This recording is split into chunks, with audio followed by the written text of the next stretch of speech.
Hi అండి అందరికీ. చూడండి, మా బాబు వివాహం కుదిరిందని చెప్పాను కదా, దానికోసం అని చెప్పి సున్నుండలని చేస్తామండి.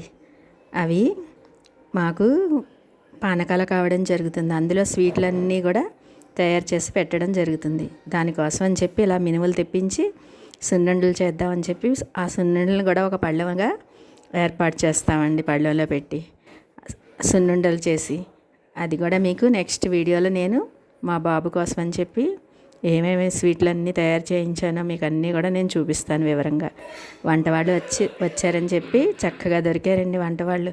వాళ్ళతోటి అన్నీ కూడా చేయించడం జరిగింది. ఎప్పుడైనా సరే ఇలా మినుములు తెచ్చుకున్నప్పుడు రాళ్ళు అవి కూడా ఎక్కువగా ఉంటాయి.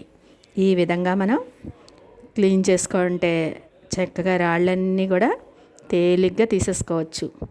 చూడండి, చేటలో మనం మినుములు పోసుకుని కింద ఒక గిన్నె పెట్టుకుని ఆ గిన్నెలోకి వంపుగా చేట పెట్టుకుంటే చక్కగా కొద్ది కొద్దిగా పోసుకుని ఈ విధంగా పూర్వకాలం అయితే మా అమ్మగారు అయితే ఇలాగా సంక్రాంతి వస్తుందంటే చాలండి చక్కగా ఇప్పుడు నేను చేట పెట్టాను.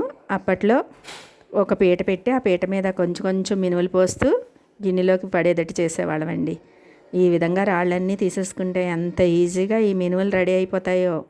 ఆ మినుముల్ని మనం ఇక్కడ మాకు మరమరాలు బట్టి ఉంటుందండి, అక్కడ మనం వేపించేసుకుని అదేవిధంగా వేరే చోట పిండి కింద చేసేసి బెల్లం కూడా కలిపిచ్చేస్తారండి. దాన్ని మనం నెయ్యి కలుపుకుని సున్నుండలా తయారు చేసేసుకోవచ్చు. ఎంత ఈజీగా ప్రిపేర్ చేసేసుకోవచ్చు అండి సున్నుండలు. మీకు నెక్స్ట్ నేను సున్నుండలు కూడా మీకు ఎలా తయారు చేశానో చూపిస్తాను. ఇదిగోండి మినుములు చూడండి, ఎంత ఈజీగా ప్రిపేర్ చేసేసుకోవచ్చో. వాటిల్ని మనం చెప్పాను కదా మీకు, మరమరాలు ఆడే బట్టి దగ్గర ఇచ్చుకుంటే చక్కగా మినుములు వేగినట్టు చేసేస్తారు. ఈ వీడియో కనుక మీకు నచ్చితే లైక్